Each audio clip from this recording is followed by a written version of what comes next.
माझ्याकडून काही चुका झालेल्या असेल तर परमेश्वर मला त्याचं प्रायश्चित्त नक्कीच देईल. हाय हॅलो सर्वांना, गुड मॉर्निंग, शुभ सकाळ.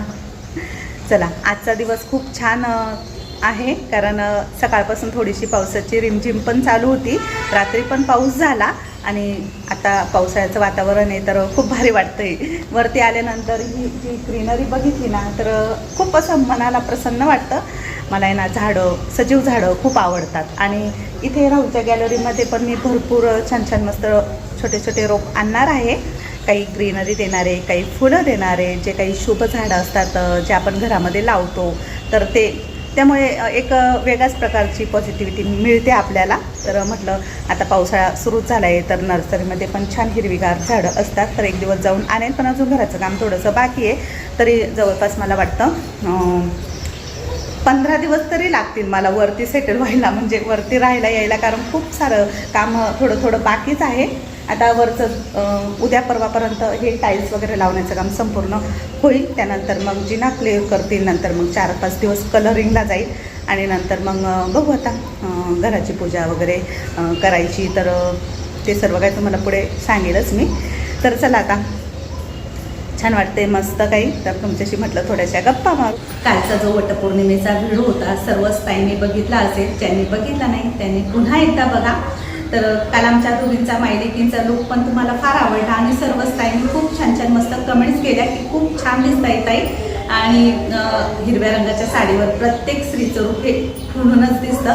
खूप छान वाटत होतं, साडी पण मस्त दिसत होती आणि आमची पूजा पण खूप निवांत झाली, खूप छान झाली. अजिबात अशी वचवच नाही, गडबड नाही किंवा गोंधळ नाही, खूप जास्त गर्दी पण नव्हती तिथे पूजेच्या ठिकाणी, त्यामुळे व्यवस्थित प्रॉपर पूजा करता आली. आता घरातले सर्व कामं करून उठून सर्व काही आपल्याला आपल्या स्वतःसाठी वेळ तर काढावाच लागतो. आणि वटपौर्णिमेच्या आदल्या दिवशी ना पूजाने ऋतूला कॉल पण केला होता की ऋतूताई आपण सोबत वडाच्या झाडाची पूजा करू, पण ऋतूला आहे ना अचानक बाहेर जायचं होतं, त्यामुळे मग ती बोलली की मला जमणार नाही, मला थोडंसं अचानक बाहेर जायचं, तिचं काहीतरी महत्त्वाचं काम होतं. ते आता इतकं बारीक सारीक तुम्हाला नाही सांगू शकत, त्यामुळे ती आली नाही. असं काही नाही की ती मुद्दाम आली नाही, ती येणार होती आमच्यासोबत पूजेला, पण तिला अचानक बाहेर जावं लागलं म्हणून ती आमच्यासोबत नव्हती. आता तुम्ही म्हणाल ताई पूजाचं आणि ऋतूचं काय झालं, तर हे सर्व काही मी तुम्हाला सांगू शकत नाही काय झालं, पण हां हे सांगू शकते का 8-1 दिवस झाले की दोघींमध्ये जे काही गैरसमज झाले होते, जे काही वाद झाले होते, आता घर म्हटलं तर भांड्याला भांडं लागतंच. थोडेफार छोटे मोठे वादविवाद प्रत्येकाच्या घरात होत्या, कारण घरोघरी मातीच्या चुली असतात. त्यामुळे मग जे काही वाद होते, जे काही गैरसमज होते ते दोघींचे पण मिटलेले, जे काही होतं ते सगळं काही मिटलेले आणि दोघी पण एकमेकींशी बोलताय, मी पण बोलते, सर्वजण आम्ही एकदम पहिल्यासारखं बोलतोय, पहिल्यासारखं राहतोय. तर यावरून तुम्हाला समजलं असेल सर्व काही मिटलेलं आहे, त्यामुळे बाकीचे जे काही प्रश्न आहेत ते मला जास्त काही विचारू नका. आता कसं आहे तुम्हाला एक सांगते, तुम्ही म्हणाल की ताई इतक्या उशिरा का मिटवलं, तर कोणत्याही गोष्टीला वेळ लागतो. थोडंफार मशीनचा याचा त्याचा आवाज येत राहील व्हिडिओमध्ये. ज्यावेळेस माणसाला राग येतो ना त्यावेळेस माणसाच्या डोक्यामध्ये ना खूप गोंधळ असतो, म्हणजे समोरच्याला आपण किती पण समजून सांगितलं तर ते त्याला कळत नाही, त्यामुळे त्याचा राग शांत व्हायला थोडासा वेळ लागतो. जसं गढूळ पाणी नितळ व्हायला वेळ लागतो ना, तसं माणसाचा राग शांत व्हायला पण वेळ लागतो. मी योग्य वेळेची वाट बघत होते, त्यामुळे मग म्हटलं असू द्या, आता काय बोलणार, आपलेच दात आपलेच होत, चुकी कोणाची असो, पण वाद मिटलेले बरे. त्यामुळे हे एक छानच झालं आणि मी स्वतः हे सर्व काही मिटवलं आहे, कारण आपण कुठेतरी माघार घेतली ना तर आपलाच मनाचा मोठेपणा असतो. अहंकाराने गर्वाने वागून रावणाचा सुद्धा विनाश झाला, तो सुद्धा हारला, त्याने स्वतःला संपवून घेतलं. त्यामुळे कधीही पण आपले पाय हे जमिनीलाच टेकलेले असावे, अहंकाराने गर्वामध्ये राहून काही उपयोग होत नाही. त्यामुळे आपलं स्वतःचं नुकसान होतं, नुकसान किंवा नुकसान यावरती परत कमेंट येतील, मला ती सवय पडलेली, बोलता बोलता मी कधी कधी नुकसान म्हणते, नुकसान होतं. तर असू द्या. चला, तर खरं सांगते, ज्यावेळेस आपले आईवडील आपल्याला स्कूलमध्ये जायला सांगतात, म्हणजे लहानपणापासून आपण जेव्हा आपल्याला कळायला लागतं, समजायला लागतं थोडंफार, त्यावेळेस आपण स्कूलमध्ये जातो, शाळेत जातो आणि आपण स्कूलमध्ये जे ज्ञान घेतो, पुस्तकी ज्ञान जे आपल्याला मिळतं ते फक्त 25% असतं. आपल्या आयुष्यामधलं 25% ज्ञान आपल्याला शाळेतून मिळतं, पण 75% जे ज्ञान असतं ना, जो जगाचा अभ्यास असतो ना, तो आपल्याला प्रॅक्टिकल लाईफमध्ये मिळतो. म्हणजे माणूस चालत असताना माणसाला बऱ्याचशा ठेचा लागतात, माणूस धडपडतो, पडतो, पण परत परत तो उठून चालण्याचा प्रयत्न करतो. काही चांगले वाईट अनुभव आपल्याला बघायला मिळतात आणि ह्या सर्व काही गोष्टींमध्ये आपल्याला अपयश पण मिळतं. त्यामुळे म्हणतात ना, अपयश ही यशाची पहिली पायरी, सुविचार आहे हा, जो की मी शाळेमध्ये बराच वेळा ऐकलेला आहे, वाचलेला आहे. आपण जे जीवन जगत असतो ना, त्यामध्ये आपण भरपूर धडपड करत असतो आणि कसं आहे, कमी वय ज्यावेळेस असताना शेवटी मुलांचं किंवा मुलींचं 20-25च्या दरम्यान कमी वय असतं आणि त्यावेळेस त्यांच्या बुद्धीचा विकास पूर्ण झालेला नसतो. काही गोष्टी त्यांना कळत नाही, काय चांगलं, काय वाईट, काय अयोग्य, काय योग्य, किंवा परके कोण, आपले कोण. जे काही आईबाप सांगतात मुलांना, ते मुलांना त्यावेळेस कळत नाही, कारण त्यांना इतका जगाचा अनुभवच नसतो की जगामध्ये राहायचं कसं, वागायचं कसं, हे समजून घेण्याची की त्यांची क्षमता नसते. त्यामुळे आपला जो 75% जो काही अभ्यास असतो, आपल्या 40-50 येईपर्यंत तो आपल्याला पूर्ण समजतो, कारण आपण भरपूर उन्हाळे पावसाळे बघितलेले असतात, पण मुलांनी इतके बघितलेले नसतात. त्यामुळे मग त्यांना थोडासा वेळ द्यावाच लागतो. जी समज आपल्याला 40 नंतर येते, ती समज आपल्याला 15-20 किंवा 25 वर्षामध्ये नाही येत. आपण स्वतःसुद्धा काही चुका करतो त्यावेळेच्या वयामध्ये, तर मुलांकडून तर होणारच. काही गोष्टी दोघींच्याही पण चुकल्या होत्या, त्यामुळे दोघींचे जे काही गैरसमज होते ते मी मिटवलेले आहे. त्यामुळे दोघे पण आता व्यवस्थित पहिल्यासारख्या बोलताय, राहताय. तर एक छोटीशी गोष्ट जी आमच्या आईने आम्हाला लहानपणी शिकवली, तर ती म्हणजे एक छोटीशी गोष्ट आहे जी माझ्या अजूनही लक्षात आहे. आई नेहमी म्हणायची, आई आम्हाला नेहमी सांगायची, माणसाने ना दगडासारखं नाही, गवताच्या तिनकीसारखं वागायचं. तर उदाहरण सांगते की एखाद्या डोंगरावरती भरपूर गवत उगलेलं असतं आणि दगड धोंडे पण असतात, छोटे मोठे. पण ज्यावेळेस पाऊस, वारा, वादळ येतो, त्यावेळेस त्या पावसाच्या ओढ्यामध्ये दगडाचे गोटे गडबडून खाली येतात, पण गवताची तिनकी त्याच जागेवर उभी राहते आणि डोलत असते. तर असंच माणसाने राहिलं पाहिजे. माणसाचे पाय नेहमीच जमिनीला टेकले पाहिजे. अहंकाराने आणि गर्वाने रावणाला सुद्धा हरवलं, तुम्हाला उदाहरण दिलं. आता ह्या कलियुगामध्ये खऱ्याला खरंच त्रास होतो. जे फळ गोड आहे त्यालाच माणसं दगड मारतात आणि तुम्हाला माहितीच आहे, देवांना सुद्धा लोकांनी सोडलं नाही. माता सीता किती पवित्र होत्या, तरी पण लोकांनी त्यांना कलंक लावला आणि अग्निपरीक्षा द्यायला मजबूर केलं. तर आपण एक सर्वसाधारण स्त्री, आपलं काय आहे, काहीच अस्तित्व नाही आपलं. चुका मनुष्याकडूनच होतात, देवांकडून नाही होत. नाही, आमच्याकडून जरी काही चुका झालेल्या असेल, माझ्याकडून काही चुका झालेल्या असेल, तर परमेश्वर मला त्याचं प्रायश्चित्त नक्कीच देईल. कसं आहे, शेवटी मी तर सर्वांना साथ देण्याचाच प्रयत्न केला, सर्वांना एकत्रच आणण्याचा प्रयत्न केला, सर्वांना काहीतरी मदत करण्याचाच प्रयत्न केला आणि सर्वांचं चांगलं होईल हाच विचार माझ्या डोक्यात होता. पण तरी पण नकळत माझ्याकडून छोट्या मोठ्या काही चुका झाल्या पण असतील, तर ते सर्व काही परमेश्वरालाच माहिती. तर असं तुम्हाला तर आता समजलंच आहे, आमचं सर्व काही पहिल्यासारखं झालं आहे आणि 8 दिवसापासून तुम्ही पण बघताय मी खूप हॅपी आहे, खूप आनंदी आहे. मला पण ताणतणाव आवडत नाही किंवा टेन्शन आवडत नाही. कसं आहे, ताणल्याने खूप ताणलं जातं आणि नातं तुटतं आणि मला नातं तोडायला अजिबात आवडत नाही. खरं सांगते, मला घरातले जे काही छोटे मोठे वाद असतात, वादविवाद, ते जगाला दाखवायला किंवा सांगायला अजिबात आवडत नाही. मी तुम्हाला व्हिडिओमधून सर्व काही चांगल्या गोष्टी शेअर करत असते, मला वाईट गोष्टी सांगायला पण आवडत नाही. जेणेकरून चांगल्या गोष्टी तुम्हाला कळाल्या, समजल्या, तर तुम्ही काहीतरी चांगलं घ्या. वाईट ऐकून आणि वाईट बोलून त्यात काही तथ्य नाही आहे. खरं मला हे सांगायचे तुम्हाला. आणि अजून एक गोष्ट, आता पूजा माहेरी का, ज्या नवीन ताई आहे, ज्यांनी माझे जुने व्हिडिओ बघितले नाही, बऱ्याच ताईंचे कमेंट्स येतात मला की पूजा सासरे का राहत नाही, पूजा माहेरी का राहते. आता जुन्या ताई ज्या आहे, ज्या मला खरंच खूप समजून घेतात आणि सर्वच काही तुम्हाला माहिती आहे, तर त्यांना तर माहिती आहे की पूजा आता एक्झाम आहे म्हणून राहायला आलेली इकडे. तर ज्या ताईंना माहीत नाही त्यांच्यासाठी सांगते. कसं आहे, शेवटी आईसारखं मुलांना कोणीच समजून घेत नाही. जगात आईची जागा कोणीच घेऊ शकत नाही, तुम्हाला माहिती आहे. आणि पूजा लग्नाच्या आधी जॉब करायची, जॉब करता करता तिने MDची एक्झाम दिली, कारण तिला तेव्हा पण वेळ मिळत नव्हता. पण ती सकाळी 8-8:30ला घरातून निघायची, 10 ते 8:30 ती तिच्या हॉस्पिटलला राहायची. तर जसा वेळ मिळेल तसं ती पुस्तके वाचन करायची, MDचा स्टडी करायची, पेशंट आला की पेशंट बघायची. असं करून करून तिने 1-2 महिन्यामध्ये थोडाफार अभ्यास केला आणि त्यानंतर तिने एक्झाम दिली.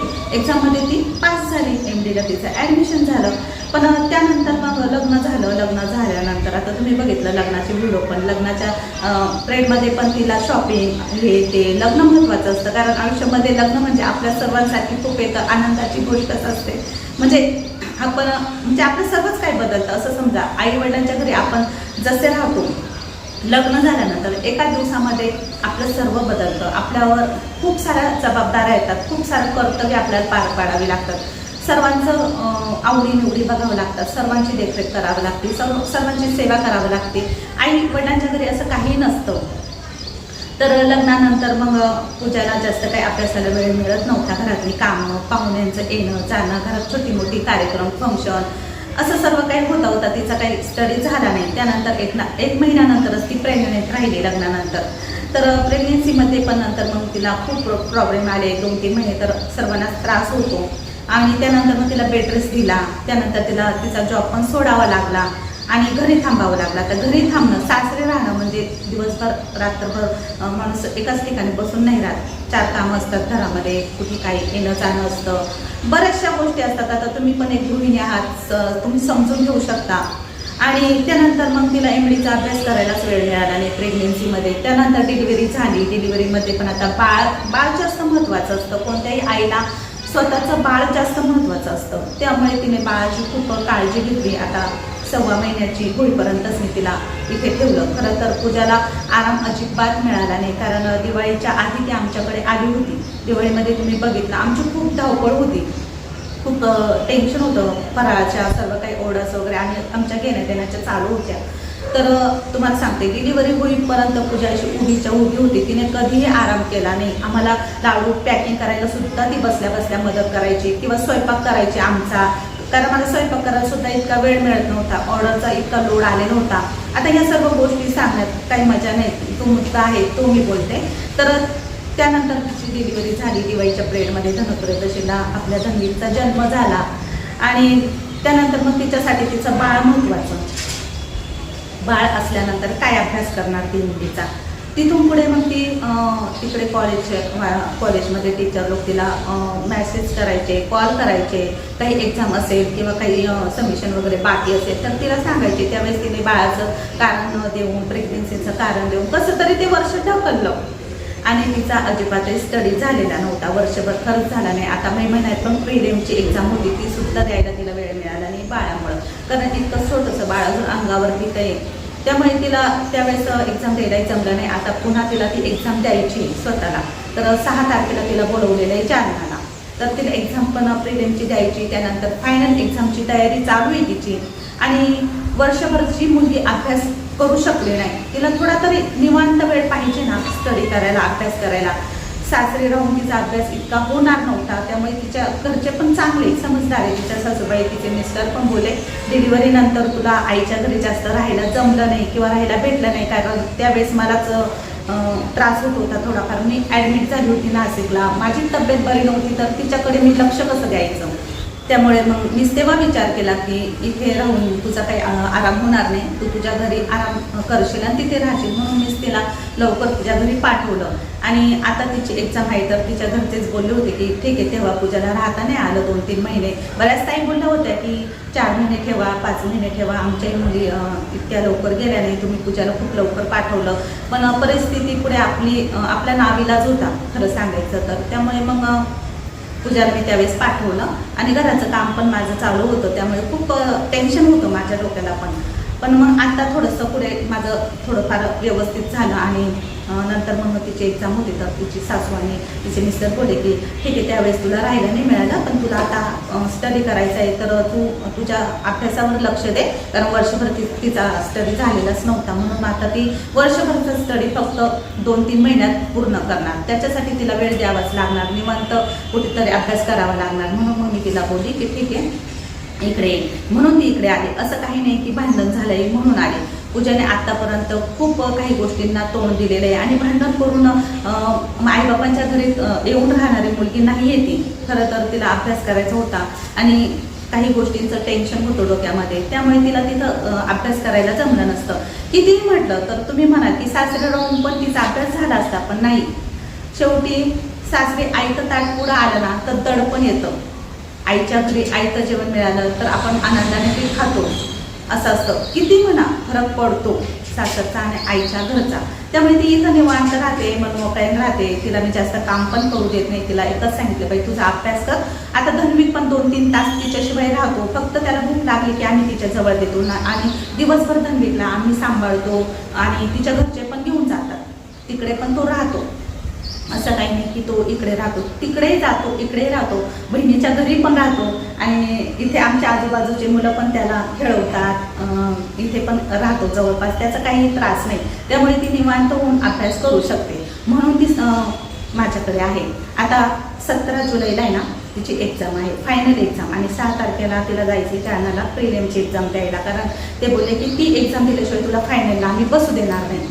म्हणून मग ती एक्झाम द्यायला पण तिला जायचं आहे. आणि आता 17 जुलैला एक्झाम आहे फायनल. तर जवळपास मला वाटतं 15 दिवसांनी नंतर परत तिची तोंडी परीक्षा पण आहे. आणि 17 जुलैला पूजाची सर्व फॅमिली म्हणजे तिच्या सासरचे सर्वजण चालले अमरनाथ यात्रेला. त्यांनी तिकीट वगैरे बुक केलेली आहे. त्यांनी पूजाचं पण तिकीट बुक केलं होतं, पण नेमकी त्यावेळेस पूजाला माहीत नव्हतं फायनल एक्झाम कधी आहे.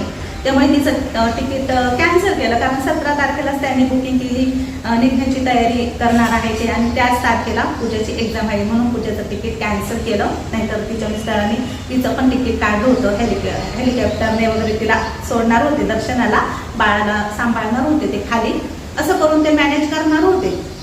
पण ऐन वेळेला मग ते सर्व काही कॅन्सल झालं आहे. तर तिचे घरचे आता असे बोलले की 17 जुलैला आम्ही पण घरी नसणार आहे, 15 दिवस यात्रेला जाणार आहेत. तिच्या सासूबाई सर्वजण जाणार आहेत. मग पूजाला इकडेच राहावं लागेल, कारण परत 15 दिवसांनी तिची तोंडी परीक्षा असेल, तेव्हा तिला परत अभ्यास करावा लागेल. म्हणून ती तोपर्यंत आमच्याकडे आहे. ज्यावेळेस तिची फायनल एक्झाम होईल, ज्यावेळेस तिची तोंडी परीक्षा होईल, ती तिच्या घरी स्वतःहून जाणार आहे. असं काही नाही की भांडण झालंय म्हणून आली आहे, रागात आली, असं काही नाही. हे जे काही गैरसमज आहे तुमच्या मनातले जे प्रश्न आहेत ते पण इथे आता सर्व काही मिटलेले असतील. सर्व मी तुम्हाला सांगितलं आहे. आणि अजून एक बोलायचं राहिलं आहे. इथून मागे ज्या पण ताईंनी मला कमेंट्स केल्या असतील, आता त्या पॉझिटिव्ह असो किंवा निगेटिव्ह, याच्याशी मला काही घेणं देणं नाही आहे. कारण मला आता निगेटिव्ह कमेंटवर व्हिडिओ पण करायचे नाही आणि बोलायचे पण नाही. पण मी असं तुम्हाला सांगते की ज्यांना पण वाटत असेल की पूजाची चुकी असेल म्हणून सुवर्णताई तिला पाठिंबा देत आहे किंवा तिला मागे करताय, तर त्यातली नाही मी. तुम्हाला माहिती माझा स्वभाव, मी मुलीला सुद्धा बोलते. तिची जर काही चुकी असेल तर तिला सुद्धा बोलते. आणि शेवटी आपण मुलीचं लग्न का करतो? तिचा सुखी संसार होण्यासाठीच करतो. मुलीचं शिक्षण करतो, तिला लहानचं मोठं करतो आणि तिचं लग्नही मोठ्या थाटामाटात करतो. ती काही कायमची आपल्या जवळ ठेवून घेण्यासाठी आपण हे सर्व काही करत नाही. आईवडील मुलांसाठीच सर्व काही करतात. मुलं सुखी असले तर आईवडिलांच्या चेहऱ्यावरती आनंद असतो. आपल्याला फक्त जगामध्ये बाकी काही नको, पैसा संपत्ती यामध्ये आपल्याला काही महत्त्व नसतं. फक्त आपल्या मुलांचा जो आनंद आहे, मुलांचं जे हसू आहे चेहऱ्यावरचा आनंद, ते बघून सुद्धा आईबाप खूप समाधानी राहतात. प्रत्येकाला वाटतं की आपली मुलगी सासरी खूप सुखी असावी, आनंदात असावी. आणि पूजाचं सासर पण छानच आहे. पूजा तिथे पण छान राहते. उलट पूजाला आमच्या घरी राहायला आवडत नाही, तिच्या सासरी तिला राहायला आवडतं. खरं तुम्ही इथून मागचे पण व्हिडिओ बघितले असेल तर असं समजू नका की पूजाला संसाराची गोडी नाही किंवा सासरमध्ये राहायला तिला आवडत नाही किंवा तिला वेगळं राहायचं आहे म्हणून ती इकडे आली. तर खरं सांगू का, माझी मुलगी त्यातली नाहीच आहे. माझ्या मुलीला वेगळं राहायला अजिबात आवडत नाही. तिला एकत्र कुटुंब आवडतं. पण काही गोष्टींमुळे, काही लोकांच्या वागण्यामुळे तिचं थोडंसं वातावरण खराब झालं. तर ते आम्हीच सावरून घेतलं, लोकांकडे दुर्लक्ष करून. त्यामुळे लोकांचं पण यात काही नाही. लोकांना जे दिसतं तेच लोक बोलतात, हे पण खरं आहे. पण मला एक म्हणायचं आहे की खरंच तुम्ही व्हिडिओ बघताना तर चांगल्या गोष्टी घ्या, चांगलं बघा. जर तुम्हाला कोणाला चांगलं बोलता येत नसेल तर वाईटसुद्धा बोलू नका, एवढीच माझी विनंती आहे. आणि एवढीच मी सर्वांकडून आशा करते की या विषयावरती परत चर्चा नको आहे, मला कमेंट्स पण नको आहे कारण कसं आहे, आमची फॅमिली सर्व काही एकत्र एकजुटीनेच राहते. असं काही नाही, छोटे मोठे वाद आमच्यात पण होतात, पण आम्ही लगेच मिटवून घेतो, म्हणून खूप लावून धरत नाही. तसं तुमच्यासुद्धा आयुष्यामध्ये काही प्रॉब्लेम असतील तर तुम्ही सुद्धा स्वतःहून माघार घ्या, स्वतःहून सर्व काही मिटवा. कारण अहंकाराने माणूस पुढे जात नाही, हे तर सत्य आहे, तुम्हाला सर्वांनाच माहिती आहे. तर चला, आजच्या व्हिडिओमध्ये मला जे काही बोलायचं होतं ते मी बोलली. आणि यामध्ये किती खोटं किती खरं तुम्हाला जर वाटत असेल, माझ्या बोलण्यावर तुमचा जर विश्वास नसेल तर ते तुम्ही बघू घ्या. कारण मी जे काही बोलली आहे प्रत्येक शब्द माझा खरा आहे, मी यात काहीही खोटं बोलली नाही. पण किती विश्वास ठेवायचा माझ्या बोलण्यावर हा शेवटी तुमचा प्रश्न आहे. तर मला जे काही आज माझं मन मोकळं करायचं होतं ते मी तुमच्यासमोर केलं. चला, आता हा व्हिडिओ पण इथेच संपवते. आजचा व्हिडिओ खरंच तुम्हाला कसा वाटला नक्की सांगा. व्हिडिओला लाईक करा, शेअर करा. पुन्हा नवीन व्हिडिओसह भेटू. तोपर्यंत सर्वांना बाय बाय.